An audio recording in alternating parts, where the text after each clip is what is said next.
तर उपमुख्यमंत्री एकनाथ शिंदे पंढरपूरमध्ये दाखल झालेले आहेत।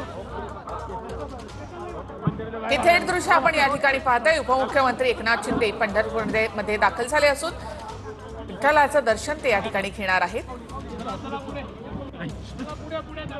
याआधी मुख्यमंत्री असताना आषाढी एकादशीला एकनाथ शिंदेंनी इथे शासकीय महापूजा केली होती। त्यानंतर आता आषाढी एकादशीच्या आधी उपमुख्यमंत्री एकनाथ शिंदे पंढरपुरात दाखल झाले।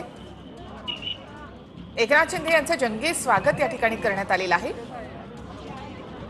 आणि काही वेळातच एकनाथ शिंदे आता विठ्ठलाचं दर्शन घेणार आहे।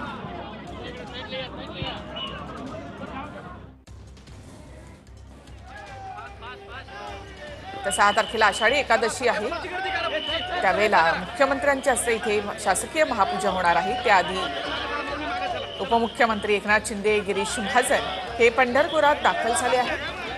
थोड्याच वेळामध्ये ते विठ्ठल रुक्मिणीचं दर्शन घेतील।